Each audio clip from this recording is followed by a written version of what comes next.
Oh yeah, some Chicago and Saturday in the park, and we're here every Saturday morning at 9 a.m. I'm Ralph Williams, your host for the External Bum show, along with my special guest Jeremy Ballrick, and we're waiting for Leo Haggerty. Scott Morganroth has other obligations, so will not be joining us today or this morning here on the External Bum show. The External Bum show is brought to you by Amped Up Sports, ASAP Sports, CRSM Media, Fan First Sports Network, Galaxy Sports Network. Also, it's brought to you in part by Sideline Sports from Let's Talk Sports, Steel City Sports World, and also TGI Sports Network. And so those are our national sponsors. And Jeremy, it's great to be here. Introduce yourself to everybody. Tell us a little bit about yourself and what you're doing. Absolutely. I'm a lifelong sports fan. I write for the South Florida Tribune under the Motor City Tribune header about the NFL and the Detroit Lions. Uh, I'm a podcaster. I have my own podcast, which is Kneecap Biting with the Motor City Lions. I am live and on Roku, Twitter, Facebook, and YouTube. So you can find me everywhere. I'm on all the social medias. It's either Jeremy Ballrick or at Smoking Jeremy B. You'll find me everywhere. Twitter, Facebook, Instagram, everywhere but TikTok, because I don't like TikTok. There you go. All right, our co-host Leo Haggerty is here. Leo, how are you this morning? Well, Ralph, I just got off the bike and took a quick couple laps around the pool. That's why I look a little wet, but had to make sure I get on before 9:02. That's my cutoff time. So yeah. There you go. Good to see you. Hey, Scott, how you doing, bud? No, Scott's not here today. It's Jeremy Ballrick is our special guest. Smoking Jeremy B. Introduce yourselves, Jeremy. I'm actually a member of Scott's writing crew for his paper. So I actually write for the website, its publication, the South Florida Tribune under the Motor City Tribune heading. I write about the NFL, the Detroit Lions. I also have my own podcast about the Lions and the NFL. You know, isn't it nice to be able to write good things about the Lions now? I mean, yes. And I'm going to go back. When this all started, when they hired Campbell, everybody said mistake. I said no, that's the guy you want to go into the trenches with. You know, if you're at Bastogne, that's the guy you want in the foxhole with you. But what happened to the Lions, and I think this was huge. They had 1 year, I think it was 2, maybe 3 years ago, where every game was at 1 o'clock or noon. That was huge. They had nothing to worry about other than concentrate on one time frame. And I think that's big. Oh, yeah, absolutely. Okay, guys, we're going to get started with our bum segment, brought to you in part by Lessons from the Microphone, Turning it into Enduring Wisdom of Visionary Leaders by Scott Morganroth. I have his book right here, and there it is. And this segment is brought to you by Scott's book. It's a great book. I'm reading into it, and Scott really put his heart into this book. 40 years of broadcasting for Scott Morganroth. He couldn't join us this morning, but so here we are. All right, let's get started here. My bum today, in fact, I have two, but I'm going to go with this guy, Kyle Nicholas. And Kyle Nicholas is a pitcher for the Pittsburgh Pirates who blew it yesterday again and cost us the game against Toronto in the 14th inning yesterday.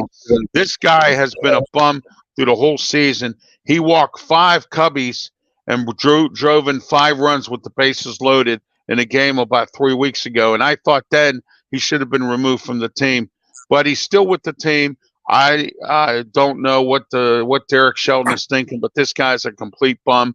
Last week I had Roddy Tellez as my bum, and it seems like some of these Pirates continue to be bums in my eyes. Years ago, Bill Cowher, when he was the coach of the Steelers, he had bums that he kept on the team. We used to call him Cowher's bums. Tomlin does the same thing. Now we call him Tomlin's bums. So this is now Derek Sheldon's bums. So there we are with that one. That's my bum for today. I have another bum, but we're going to talk about him later on anyway. All right, so Jeremy, since you're our guest today, I'm going to let you get started. Who's your bum? General manager of the Tigers, the new president of operations, whatever they're called, the guy that does all the signings, Scott Harris. He came out in an interview 2 days ago and literally said, "This was not the year to come out and spend money and make this team right. We've got a nice core of players we're building upon." And when he named them, he did add Reed Struble, who's having a tremendous season and possibly a Cy Young Award winner nominee because he's in the top 5 in pitching stats across the board. But you also had Riley Green, and he talked about Carson Kelly, and he talked about Cole Keith. But he left off the guy that led the team in home runs last year. And so I'm kind of confused because it looked like he was going to be a key piece. I understand he's struggling at the plate, but that happens in baseball. Sometimes you're Right. up, sometimes you're down. Oh yeah. But with the way he's struggling and batting almost down to the Mendoza line, I almost would put him back to AAA. Oh, okay. There you go. I get it, Jeremy. That's great. That's a good bum. And Leo, you're bummed today. Well, you know what, guys? It's going to be a long one, and it's going to be multiple bumps. I call the bumps the leadership of the Democrat and Republican Party, and here's why. It really bothers me that they would choose two octogenarians to run for president. Think about this now. Trump turned 78 this month. 82 in November. That means, again, do the math, ladies and gentlemen. I always encourage this. That means by 2028, if anyone's elected, their term ends, Trump's going to be 82 and Biden's going to be 86. Well, guess what? The chances of them not having life-threatening medical issues is slim and none. And guess what? Slim is in Amarillo. The second thing, I'd love to get the Vegas odds on what they would give for one or both of them to pass away during their term. So I'm not going to vote early, and I'm going to check out who's the vice president, because that vice president, no matter who it is, probably going to be president in the next 4 years. So that's my how about All right. younger in there that can live through their term? Well, you know what, Leo? I thought Kennedy would do a little bit more. He put some ads out during the Super Bowl, and nobody even knew it was coming. I sat there watched the Super Bowl. He had 2 ads. That was it. I haven't seen any other TV ads about Kennedy, and he's kind of stayed under the radar. And his own family is supporting Biden. So I get what you're saying. I wouldn't mind Robert Kennedy IV being our president, another Kennedy, but we'll see. All right, guys, let's get rolling here. Let's get started. We're going to start with our first topic. The new NFL CBA and Jeremy was the one who revealed it on his program about the CBA. And this segment is brought to you in part by the original Hometown Pizza. It's 412-264-4444 Moon Township, University Boulevard. Call the original Hometown Pizza today. Mention my name, Ralph Williams, and you will get a discount on your order. Delivery, takeout, or eat in some of the best pizza. We're also in the Mata Heating and Air Conditioning Studios. We're in Studio B here at Studio 808 in Pittsburgh. Our studio sponsor, Mata Heating and Air Conditioning. Call them today, 724-201-0500. All right, the new NFL CBA. Jeremy, give it to us. All right. They are increasing it to 18 games is what they're going to in 2 preseason games, which in all actuality, the preseason games isn't the issue with me. The issue is reducing off-season workouts yet again. We have already seen the results from 2018-19 season till now that soft tissue injuries are up 33%. They are talking about removing all the OTAs. In other words, the mandatory vet OTA just before the draft, the rookie OTA right after, and the voluntary ones that follow that. And they're going to do it like a ramp up. And they said it's to prevent off-season injuries. There's no contact for actual training camp anyways. How are they getting injured? Oh, because they're not in condition because they don't do 2-a-days anymore. I understand not using the bull in the ring with the CTE stuff. I understand those type of contact things, but the two-a-days that were in the OTAs back in the day, Right. that was Yes. helping people so they had their muscles ready to play in a game. And this is why we are having so many soft tissue injuries right now. And to reduce the OTA, I think is a travesty. But the ramp up, I get it. And during that regular training camp, they are going to do that cross training between two franchises twice in training camp, as well as twice during the preseason. So in both games, you train with the team you're playing against, which is smart yet stupid at the same time. Because what if it's Oh a yeah. division opponent and you practice with them, and they're going to see a quarter of your playbook? Right. Oh man. Wow. All right, Leo. Your thoughts on what Jeremy had to say about the new CBA? Well, I got to agree with it in one respect. I see no reason to have practice in April, May, and June, and then sit out for 5 weeks. Get rid of this. Get rid of the OTAs. Get rid of the rookie OTAs. Get rid of the mini camps, and just extend the training camp. But let the training camp be training camp. We sit there for the first 3 or 4 games, and the tackling is horrendous. Why? Because they don't practice it. The timing is horrendous. Why? Because they don't play in preseason games. What I would like to see them go to is get rid of preseason completely and just go to these practice sessions. Colleges do it. Why can't the pros? Because now, if they're going to 2 preseason games, Ralph and Jeremy, Right. they're not going to play in the second one. So it's 1. And all you're going to see is a quarterback play 1, maybe 2 series. Maybe. And that's it. I have a So, yeah. question for you, Leo.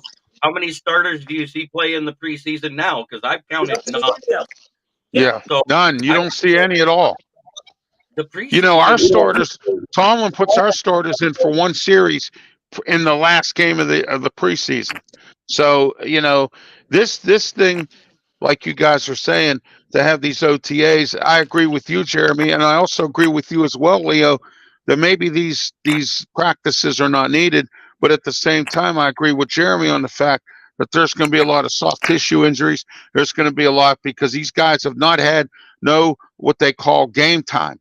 You know, game put. And I know a lot of these veterans already have game time, but what are you going to do with rookies? You got to get them in there for game time. They need this game experience, this game speed, you know, that kind of thing. And that's where I don't see, I just don't like this CBA the way I see it there. I'm old enough to remember when they played 6 to 7 preseason games. Think about that now. Uh-huh. Right. And because, as the players would tell us, they had to get jobs in the summer to survive because they weren't making the money. So they had to come into training camp to get into shape. That's not the case now. These guys pretty much stay in shape 12 months out of the year. But Jeremy, I agree with you. You got to get into game shape where your body gets used to hitting.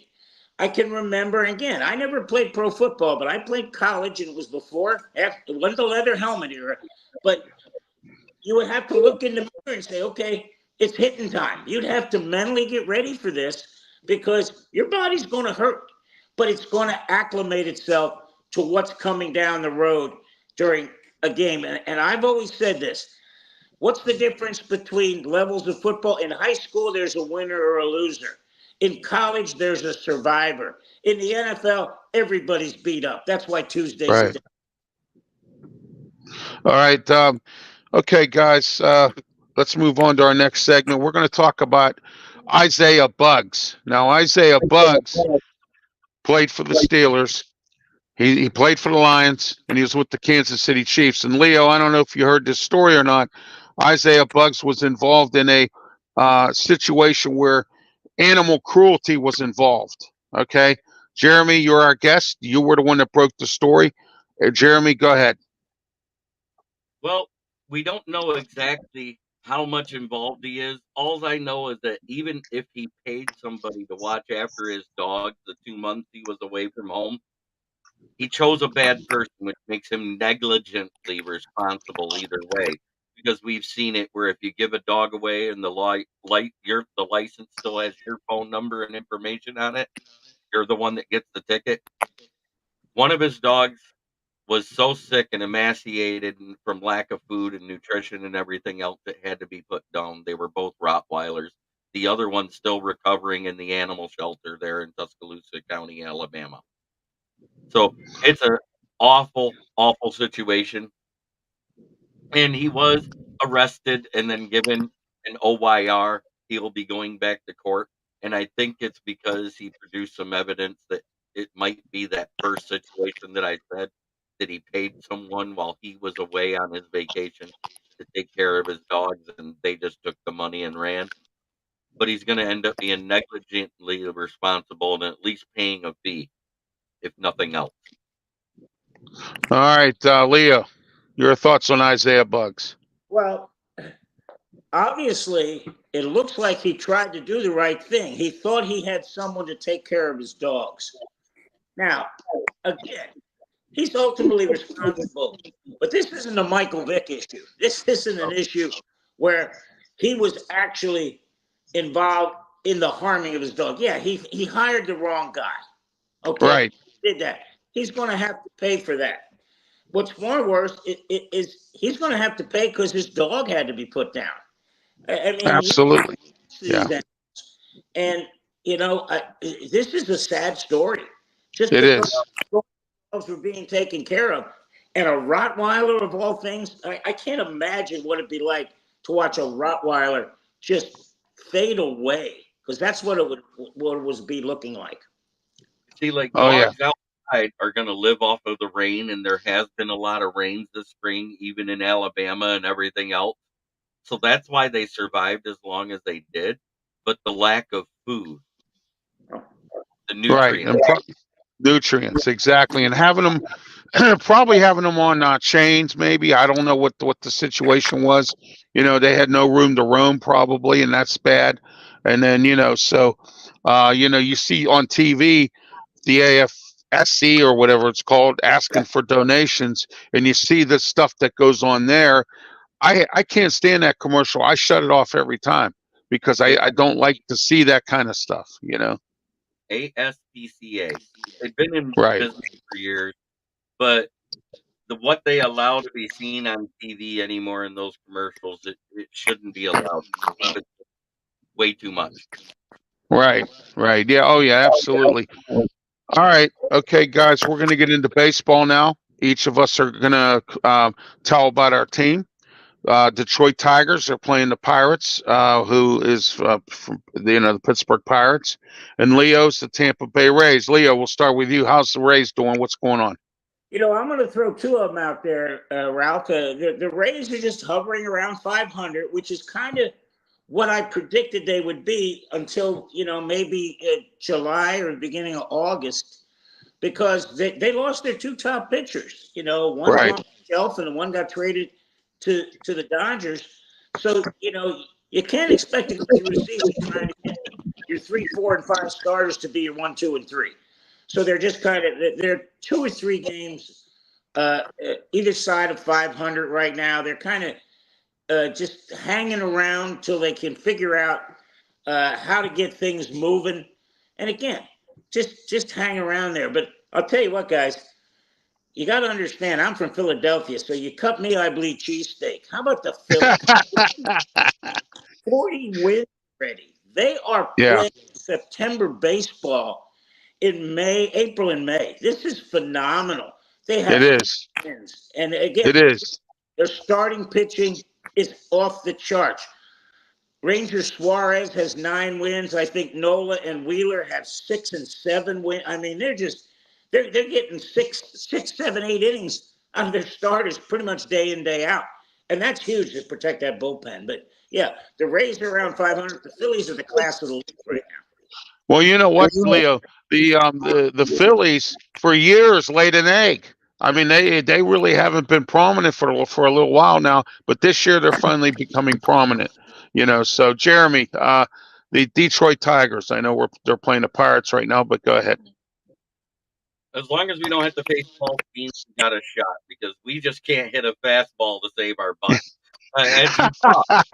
First game when Struble took care of you guys, we wiped the floor with you.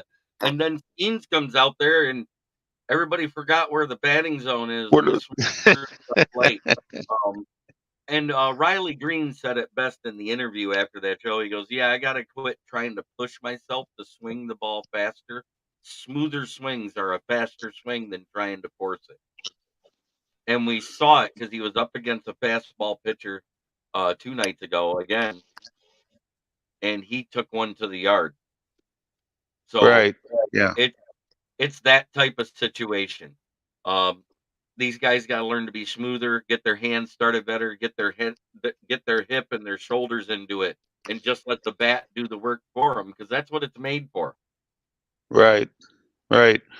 Jeremy, do you have any information about the Milwaukee Brewers? I know where they are in the standings, but what's your thoughts on the Milwaukee They Brewers? beat the Cubs the other night, and so that made Candy really happy. But and but they're having a decent season despite losing everything they lost this offseason. But I Right. don't think they're going to have enough to stay in the running for the playoffs because they're slowly starting to fade off. They started out hot and they're fading off. They still got some good pitching there, but their bullpen's a mess. Their closer is rather inconsistent. You know what, Ralph? Real quick before we go on, Sure. surprise team in the league has to be the Kansas City Royals. Look Yeah. at what Yes. they're doing. They're always a surprise team, Leo and Jeremy. They sneak up in there. They're always good. They're the little small market team that just kind of sneaks in there and has every time. Every single pundit, every single draft network or a baseball network that talks baseball picked the Royals to be dead last in the American League Central. And it was looking that way until they came to Detroit. Once they swept Detroit, they haven't looked back. They were one and Right. six. They were 1-6 while the Tigers were 6-1, and they left 4-6. Wow. Okay, I see. All right. It happens. Oh yeah, Leo. Miami Marlins. What do you know about them? They're terrible. Next question. All right. Hey, Scott, I know you're probably watching the show, but hey, the Marlins are terrible right now. I don't know what's going on down there in Miami. Maybe they're spending too much time on South Beach, but man, oh man, they're not good at all. They got All right. starters hurt too, so they're having a trouble with pitching. Oh yeah, they are. Yes. All right, guys. These. Good, Leo. Go on. I asked Joe Madden one time. I said, Joe, how much of this game is pitching? He said 90%. Me being the good journalist, I said, well, Joe, what's the other 10%? You know what he said? Pitching. What's that? Pitch ball.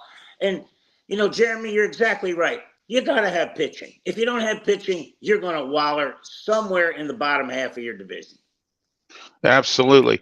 All right, guys. This segment was brought to you by Sleep Pittsburgh, 412-462-7858. Sleep Pittsburgh, 8th Avenue, Homestead. They have the best inventory and the best affordable prices for mattresses, day beds, futons, children's furniture for their rooms. Stop by or check out sleeppittsburgh.com. They have no credit check financing, so check that out as well. Sleep Pittsburgh, for the best sleep tonight. Also, this segment was brought to you by P6 Auto Detailing. Do you have a dirty car? Why?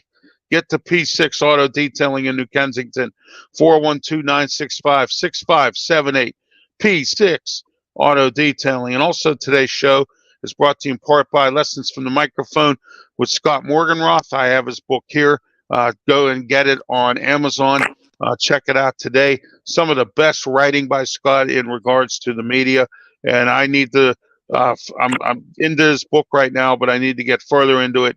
And I tell you what, this is one heck of a book by Scott Morganroth. And also, we're in the Mata Heating and Air Conditioning Studios, 724-201-0500. Mata Heating and Air Conditioning. All right, guys, we're going to talk about the NHL. And this is brought to you in part by Fulton Travel Mobility. Are you in a wheelchair like I am? Do you not go to events because you can't get around because you don't have a folding power wheelchair? Well, I suggest you get one and get it from Fold and Travel Mobility. And that's 1-877 got Fold, 1-877 GOTFOLD.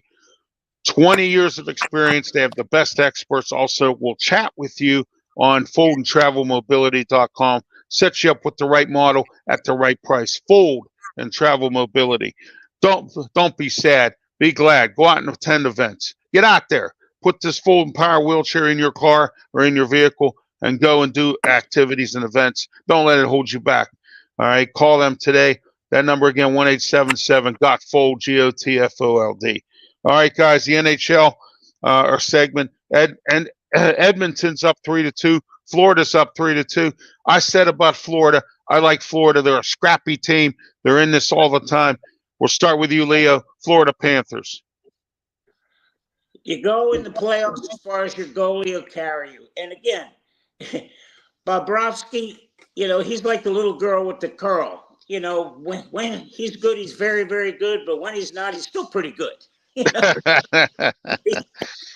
He's really playing at a high level. And this is the battle of the Russians. You got, 2 Russian goalies in there. And right. The game 5 was the first one that didn't go overtime. So I'm expecting to see this go overtime. I would not be surprised to see it go 7, and I wouldn't be surprised with the Rangers or the Panthers winning. But it's all going to come down to Sashershev or Bobrovsky, who's just plays one goal better than the other, because I think it's going to be another 1-goal game. Oh, yeah, absolutely. Jeremy, Jeremy, your thoughts on the NHL playoffs? They're breaking down like I thought it would. Edmonton is a little quicker team than Dallas is used to. That's why they're ramping up the way they are. And Florida, they did it last year. Who didn't think they'd be back again this year? Oh, yeah, absolutely.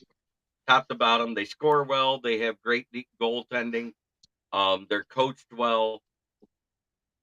A lot to look forward to if you're a Florida Panther fan. Oh, absolutely. And I got to tell you, I think Edmonton probably could win. I want the Dallas Stars because I like Mark Cuban. But let me tell you this: Edmonton with Connor McDavid, he might get to go to his first Stanley Cup, and that's going to be really interested to see that young man get to the Stanley Cup for Edmonton. So, Leo, any final comments on the NHL? Well, I'll tell you what, Connor McDavid better keep his stick close to his vest after last night. He took as they say, a pitchfork swing at somebody. And if he'd have made contact, he'd have probably got suspended for a game or 2. That's how violent that swing was. Luckily, the guy backed away. But, the NHL wants McDavid in the finals. They want to try to have star power in there. Right. And again, that's what they're looking for. I'll tell you what, though. I'm just not sold on the goalie yet for Edmonton. If Edmonton's got to win, it looks like they got to win 5-3, or 4-3, because the Dallas is going to score goals. It just that's the way it is.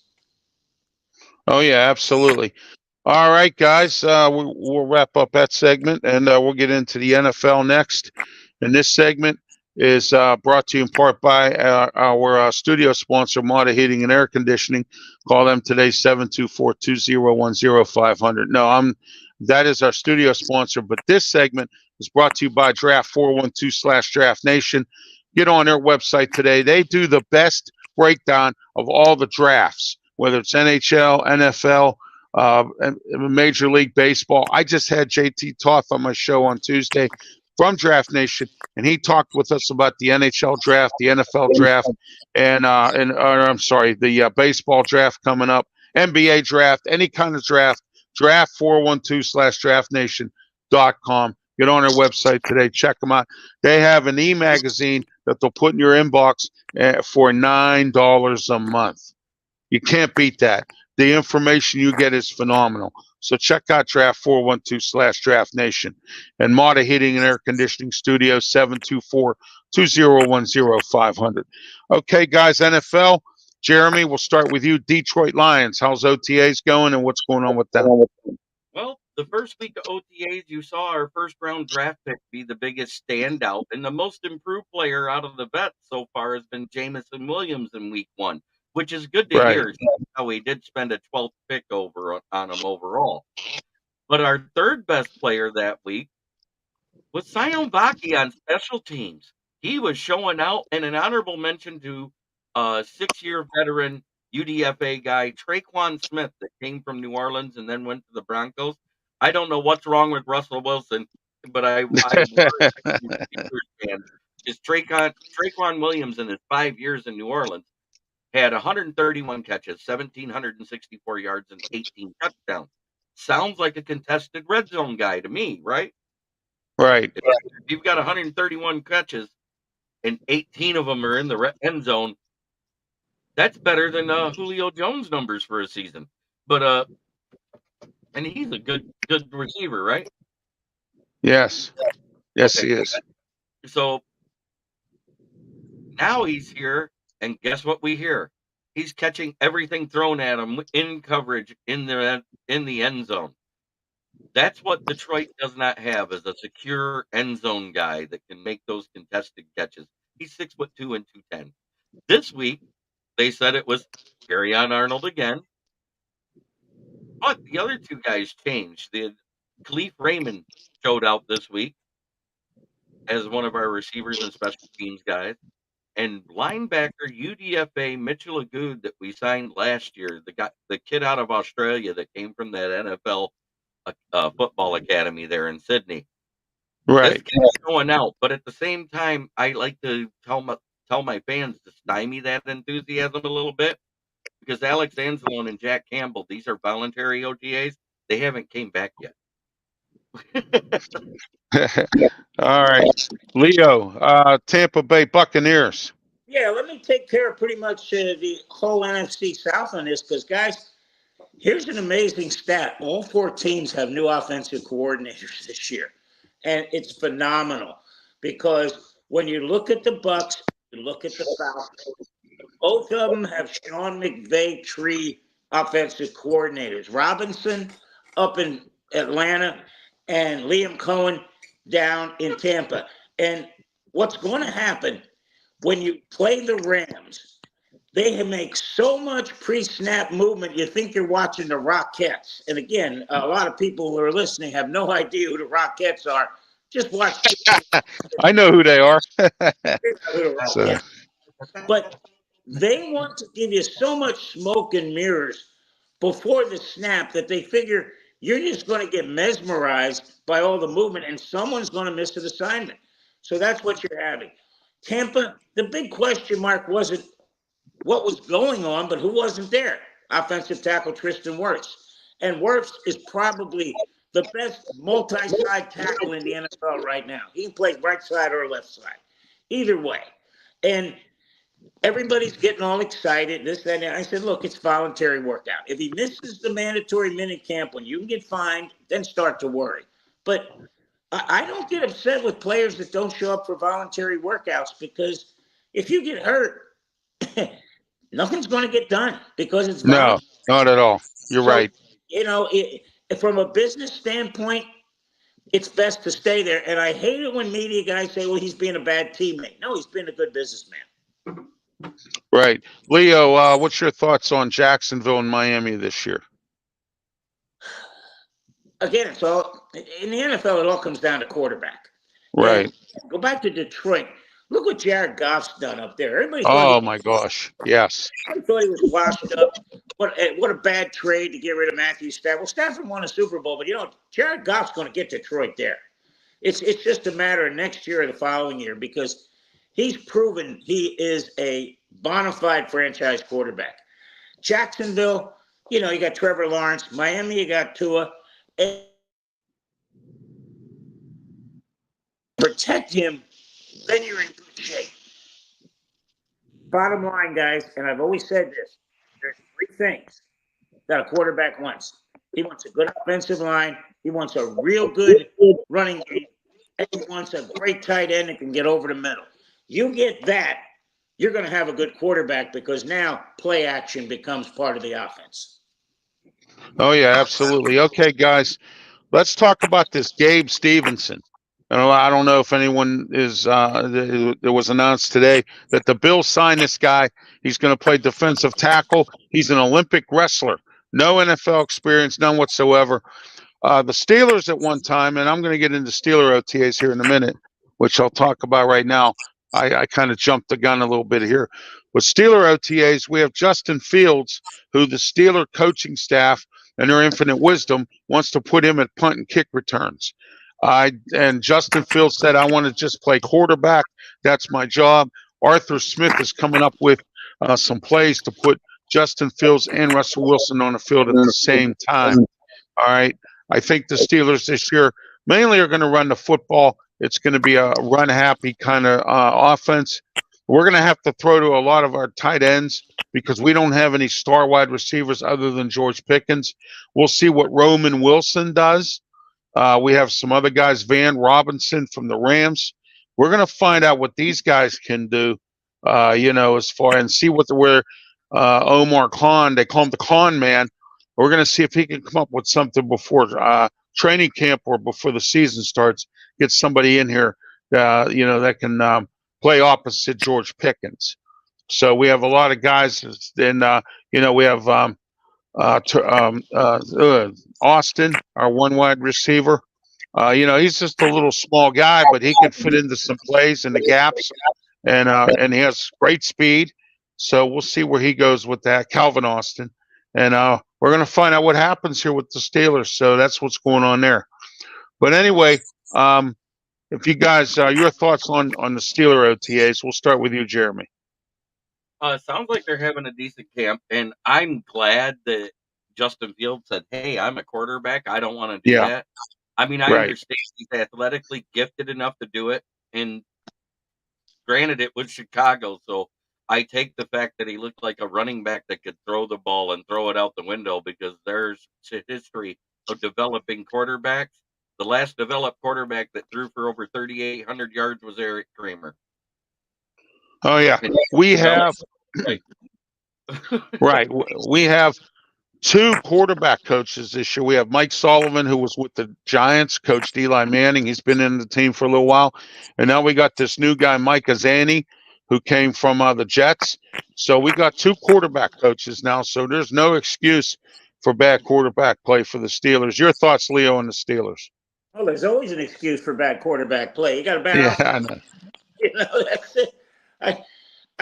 I learned my craft scouting from a man by the name of Carmen Perone. He was the head scout for the New Orleans Saints. And he said, Leo, when you're drafting and when you're looking at players, you start from the ball and you work out. Offensive line, defensive line. If you don't have it, you got a problem. So again, it's going to limit down what you do if you can't protect them and you can't run the football. So yeah, I was just a little bit shocked with the word coming out of Chicago after Fields left out. He and Nick Foles just were. Foles just kind of threw his hands up and said, I was trying to help the guy, trying to get him, and he was just ignoring me. So Foles said, "The heck with you," and that kind of concerns me. Yeah, it does. Who doesn't want to learn? Like, hey, I know everything. Well, guess what? You don't, because you can never anticipate what the speed of an NFL game is. Well, I got to say this about the Steelers here a little bit. It seems like Mike Tomlin, for once in his life, had made the coaching decision or the decision to get rid of the crybabies. And I don't think the Steelers are going to put up with Justin Fields and his crap. I don't believe that to be the case because Mike Tomlin now finally woke up and said, look, I got to get rid of some of these guys. Deontay Johnson, we got rid of Kenny Pickett, who was crying the blues because he had to back up Russell Wilson, didn't want to be a team player. Deontay Johnson gone. The crybabies are out, and now it's time to, and George Pickens, he's got to stop crying and whining as well. Tomlin's not putting up with it anymore, neither are the Steelers. So we'll see where we go. But let's talk about this Gabe Stevenson for a minute. This guy's an Olympic wrestler, and he's coming into the league as a defensive tackle. Jeremy, start with your thoughts on Gabe Stevenson. Well, while you were going through the OTAs, I decided to look him up, and his real name is Gabe Dan Stevenson. He's Oh, 6'1", okay. but he weighs 285 pounds. In the Big Ten championships in wrestling, his freshman year, he took second place overall, and then he got gold in 2020, 2021, and 2022 in the NCAA divisional round, which is more than just the Big Ten. He got bronze that year, and then he didn't make it in 2020, but he did get gold in 21 and 22 in the Cadet World Championship. And this is the high school stuff because he was a cadet at a military academy. 2016 gold, 2015 gold, 2017 gold. And then with the Pan America Games in 2021, he got gold. And in 2020 Tokyo, he got gold again. The guy's a winner. And what's the one thing about wrestling you have to know when you're in freestyle Greco-Roman wrestling? Is how to get low and take angles. What is defensive line play? Getting lower than the offensive line and getting good angles. I have the feeling he may have a good career, but they think they signed him to develop because this is his first time lacing up the cleats on the gridiron. So I think he's somebody to look for possibly in his year 2 or 3 of his contract. I think he'll be a rotational piece, probably like their DT3 or DT4. All right, Leo, your thoughts, Gabe Stevenson. Well, everybody talks about having NFL experience, but when you look at the Eagles and they picked up a 6'9" guy, Matiola, off of the Australian Football League. Right. He's pretty darn good. So again, when you don't have to de-teach this kid, Stevenson, because he doesn't have any bad habits yet. So you're going to be able to go out. And I talked to Rod Marinelli. I know Rod Marinelli is a bad name up in Detroit, but Rod Marinelli in Tampa, he was an excellent defensive line coach. And he told me, he preached to me, low man always wins. And that's the key. Jeremy, you brought that out. You got to get low. And you got to be, the biggest thing they're going to have to teach this kid is how to play with a knee bend. Because if you get upright, they're going to drive you. So you got to play with a knee bend. You got to get low. But the good thing is we know this kid can use his hands because he's a wrestler. And again, when Tristan Wirfs went to the Bucks, I did some research on him. He was the Iowa high school wrestling champion. And then Right. he jumped out of the pool, a 3-foot pool. He jumped out of it. Now, this is a 285-pound guy jumping out of the pool. That shows me explosion. It shows me intensity. And being a wrestler, it shows me athleticism. This kid's got all of this. He's got that. All you got to do now is show him how to play football, right, Jeremy? Right. That's basically what I was saying. He's halfway there without trying. Oh, yeah. Well, I tell you what, the Steelers years ago back, we had Carlton Hasselrig, who was a wrestler, and they converted him. He was a defensive lineman, and then they found out that, well, he played for Pitt Johnstown or Pitt Greensburg or whatever it was. And he wrestled for them. He was the last pick when we used to have 12 rounds. Remember those days when we had 12 rounds in the draft? Well, he was the last pick in the draft for the Steelers that year. Chuck Noll drafted him.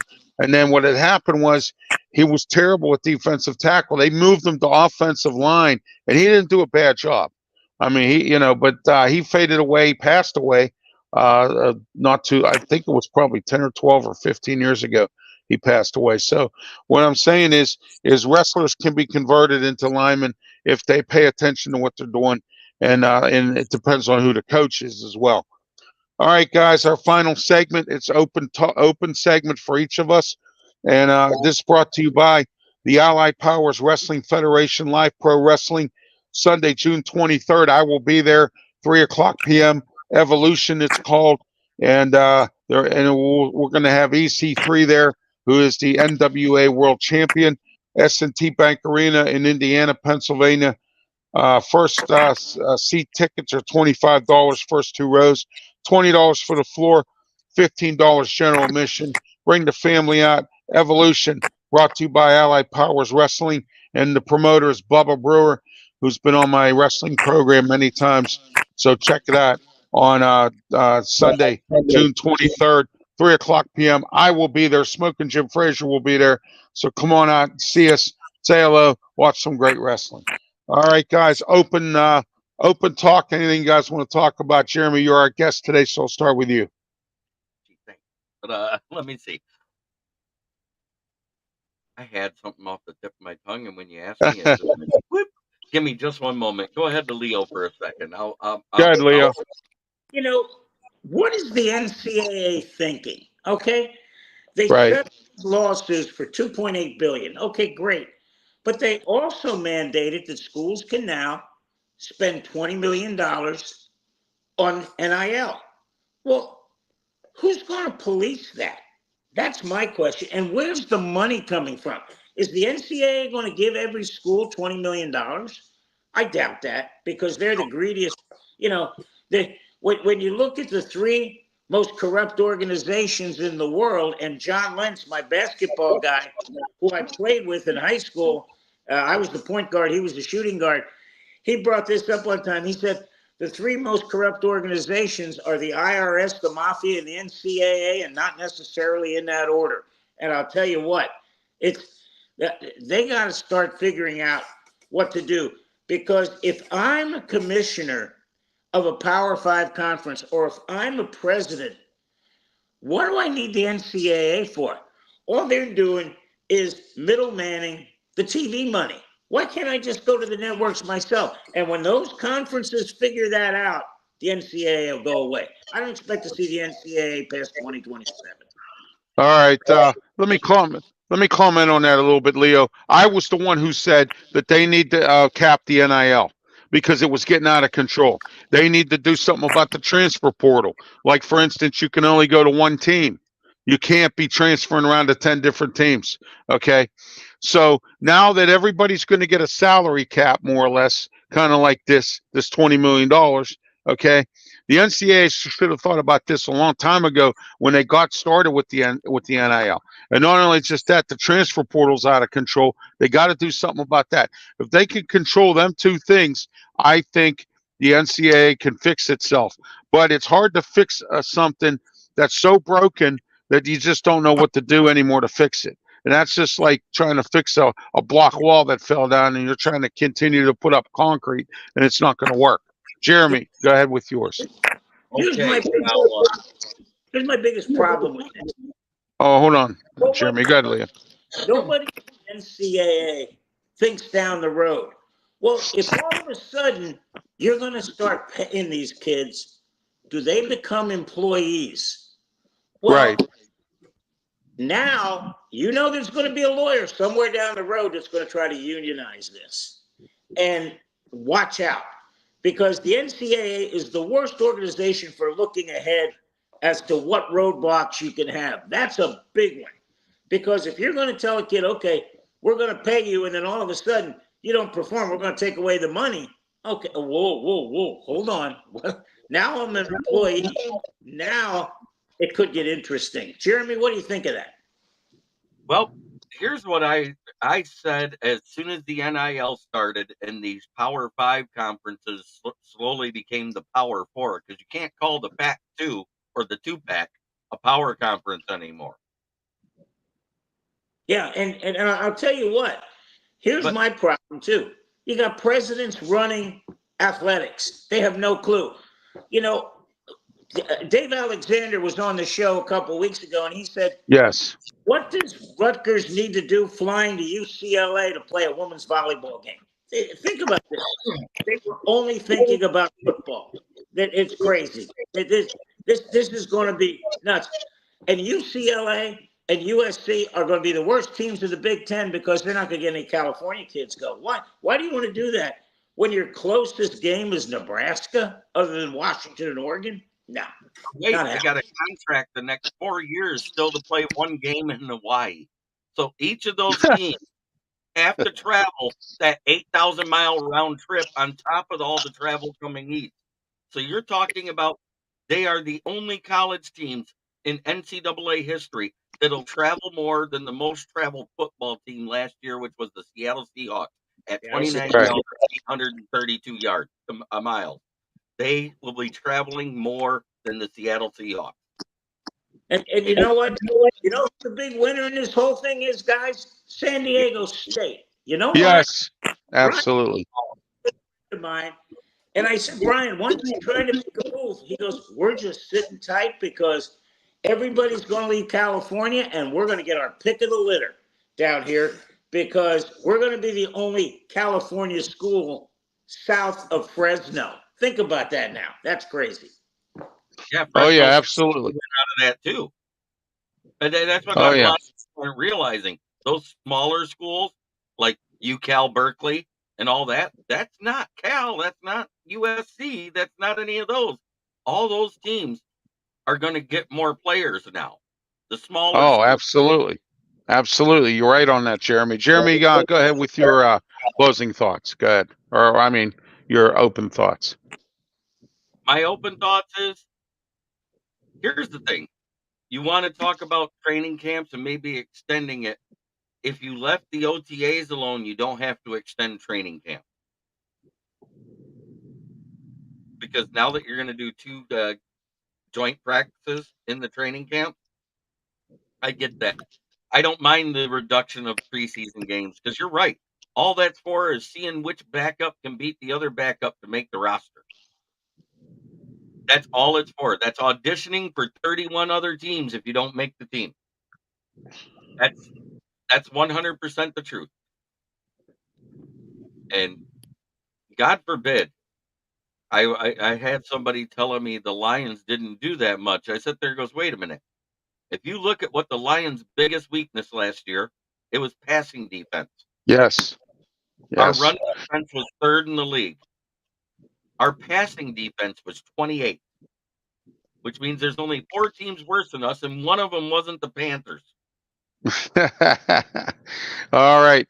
Thank you for your thoughts there, Jeremy. And my closing thoughts are this, and that is that this CBA here, and I have an idea here that probably the NFL should consider with this new CBA. How about having more scrimmages? Like we scrimmage once in a while with Washington. We've scrimmaged with a couple other teams. You know, to offset the OTAs and to offset the preseason games, why not have some scrimmages? Okay. We have a scrimmage and we open it up to the public. They come, they watch the scrimmage, and it's at Latrobe High School Stadium in Latrobe, PA. So I don't know why, we can't do more of that. What are your guys' thoughts on that? How do you like that? We'll start with you, Leo. You know what, Ralph? I'm all for that. You know, get rid Yeah. of the preseason and just do, you know, Scrimmages. yeah, but make it a 2-day thing.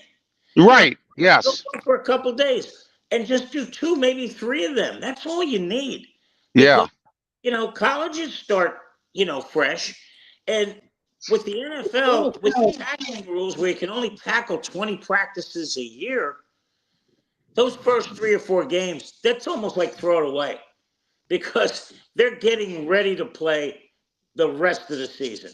So September is almost like a preseason, but you just have to count the wins and losses. And Right. if you look at the teams in September, they're just trying to go 2-2 because they know that you make your money in October, November, December. That's where your bread is buttered. So you Right. better happen then. But again, it's a shame that they got to work that way because there isn't an NFL coach that wants to sit in front of people like you and Jeremy and myself after they played their starters in a worthless and non-incremental preseason game and somebody gets hurt and out the season. Because the first question somebody's going to ask is, why were you playing them? Again, Yeah, exactly. Yeah, that's always something that that everyone gets on a coach for. If they play their starters too much during preseason, somebody gets hurt. We've seen that happen many times. Jeremy, your thoughts on my idea about scrimmages? Well, the scrimmages, I actually covered that, and that was covered in the CBA. During that training camp, they're doing 2 joint practices outside of the preseason as well. That's those Okay. you're talking about where they don't really have a football game, but then an NFL Right. ref there to lead it, the whole 9 Yeah. yards. it is something that is covered because we've seen suspensions come from the brawls that came out of those two. Yes, exactly. Exactly. All right, guys, we're gonna wrap it. We're gonna get ready to wrap it up here. We're gonna call this closing thoughts. Jeremy, go ahead. You're there, our guest. We'll start off with you. Closing thoughts. We're 96 days away from football, and it can't get here soon enough. Don't rush the summer. I love the summer. So Oh, I'm yeah. not talking about that. I'm just talking about it's that close. People don't realize how close the opening day of regular season is. All right, I did my Mike Tyson, Dennis Allen imitation with my Sharpie marker here today. So there we are. Leo, your closing thoughts. Do not go on the Dallas Mavericks. Everybody's Boston in 4 or 5. Not happening. Look what dynamic is going on down there in Dallas. Kyrie Irving has stepped back and become the sage master of the locker room. He's the guy the guys go to. And he's let Luka be Luka. And both of them are coexisting. Everybody said, no, there's only one ball. They can't. They're coexisting. Kyrie has acquiesced to Luka, but Luka has acquiesced to Kyrie as being that sage voice in that locker room. Watch out. Dallas could win this. Yeah, that could happen. You know, like I said, I don't follow NBA very much, but I'll tell you what, I'm going to probably start doing a little more NBA knowledge and stuff like that, and get knowledge on it. I cut away from the NBA when Jordan got out, and you know, so there we are. Smoking Jeremy B. Your closing thoughts. Oh, you already gave me your closing thoughts. Sorry, Jeremy. I just wanted to comment on what Leo just said there. I All right, said go ahead. Kyrie Irving while he was mouthing off to everybody and got in trouble when he was with the Brooklyn Nets. And I literally put on his Instagram post, maybe you should take a lesson from the old school guys. You have two ears and one mouth. Listen twice as much as you speak. All right, guys, we're going to wrap it up here. I want to say, please go out and get Scott Morganroth's book, The Lessons from the Microphone. It's a very good book, 40 years of experience in the media. Please go out and get this. Amazon, I purchased mine. You can purchase yours as well. Scott Morganroth's book, Lessons from the Microphone. You can get it on Amazon and at his publisher here as well. So don't forget about that. And also don't forget about Scott. South Florida Tribune. He has many shows, and he has a ton of shows on the South Florida Tribune network. So check that out as well. I'm on Fire Up every now and again. I couldn't make it this Thursday because I got stuck in a shopping thing. All right, Legion 7 Outpost said, Ralph sitting on a porch with my dad listening. I agree with Leo. Dallas could win this. Also, Ralph, what is going on with the Tyson fight? Guys, let's go around real quick here. Mike Tyson versus Jake Paul. I said this many times, if this is a joke, it's Jake Paul. If this is for real, I'm taking Mike Tyson. I think Mike Tyson's going to knock his block off. Jeremy B., go ahead. While flying after training this weekend, he was going to visit family members to take a weekend off. He had an ulcer act up. His fight has been postponed a month because he had to go in for emergency surgery. So it's nothing major. It's one of those orthoscopic surgeries, which is just minimal incision. But Right. at the same time, you still have to give him that extra 4 weeks to recover. Oh, yeah, absolutely. I hope he's ready to go. All right, Leo, your thoughts, Tyson, Jake Paul. Well, I'll tell you what, if I'm Paul, I'm hoping when Tyson hits me, I'm not near the ropes and I'm still standing. I want to be able to stand. Because if I'm on those ropes, he will pummel me. And that referee can't get there that fast. Hey, you're in with a puncher. You're not in with a boxer. And No. Once you get hit, I can remember when Wilt Chamberlain and Muhammad Ali were talking about fighting. You know what kept Chamberlain away? What's that? Ali leaned over to him and said, you know what you're going to hear, Wilt? Timber. You got that right.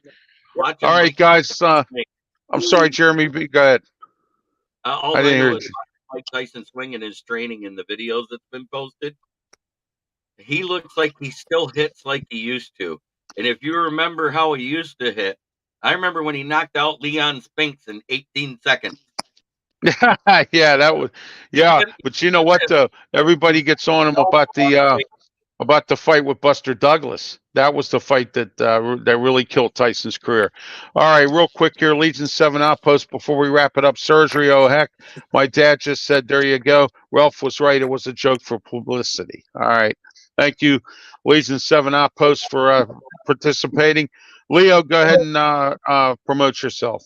Go to Amped Up Sports. We're on Facebook. We're now on YouTube.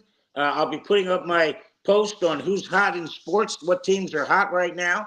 Doing that in about 30 minutes to an hour. And looking forward to next Saturday, for sure. Oh, yeah, absolutely. We'll be here at 9 a.m. We're here every 9 a.m. on Saturday morning. Scott Morgan, Leo Haggerty, and a special guest. We always have a special guest that comes on every single week if I can get one. And, so we'll have that. Leo also has provided us with some guests from Amped Up Sports as well. All right, go ahead, Jeremy. Jeremy Ballreicha, go ahead. Well, you can find me on Kneecap Biting with the Motor City Lions on YouTube, Facebook, and Twitter. You can also find me on Facebook. I also have another group called the Motor City Kneecap Biters. As you can tell, I bought all in when Dan Campbell gave his introductory speech. But anyways, you can find my writings on the South Florida Tribune. I write for Scott Morganroth under the Motor City Tribune heading, where I talk about our Detroit Lions and some things about the NFL. All right, great. I have, you can catch me on YouTube, Facebook, Twitch and Twitter X platforms.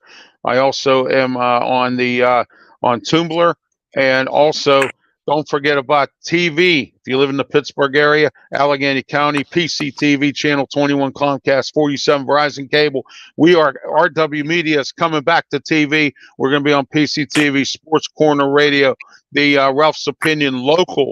I'm going to talk about everything in Allegheny County. And don't forget Wednesday at 3 o'clock, Ralph's Opinion. We talk a bunch of national topics. And our topic this week, I will let you know what that's going to be coming up this weekend. Just watch on my Facebook page and my Twitter account as well. And please don't forget about all my shows. This Monday, the way we see it. Why? Oh, why did city planning for the city of Pittsburgh put all these events at one time? Kenny Chesney, the Comic-Con, the Three Rivers Arts Festival, and the Pride Festival. Why would you put everything all like that in one bunched up weekend? Somebody needs to be fired. We'll talk about that Monday on the way we see it with me, Ralph Williams, and Bill Canada. Special 6 to 8, Tuesday 4 to 6 p.m. Sports Corner. Ralph Williams, Smoking Jim Frazier on our social media platforms. Our guests this week are going to be Will Fogel. He's going to tell us about the Carolina Panthers.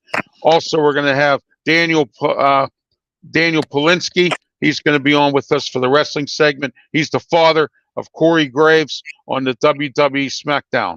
And his son, he's going to talk about his wrestling event that was about a week ago. And we also have a few more guests will be coming on as well. So there we are. That is my closing thing. And Jeremy, anything else you have to add, or Leo, before we go? I'm out of here, Ralph. Talk to you. Enjoyed the hour, guys. Have a great weekend. All right, you too, Jeremy. Thank you. And Jeremy, any final thoughts? I'd like to say the same thing I tell my viewers and my subscribers. Try every day to be a better person than you were the day before. It's the only way to make the world a better place. All right, Jeremy, thank you for being part of the show. I'll be talking to you throughout the week and be listening in on your show. Have a great one. Thank you. All right, that was Jeremy Ballreicha, who was there, Leo Haggerty. I'm Ralph Williams for Leo Haggerty, Jeremy Ballreicha. We'll see you next week, Saturday, 9 a.m. Don't forget to be here. Call your friend, call your cousin, call somebody, get them here for the External Bum Show. Have a great one. Thank you. Be safe.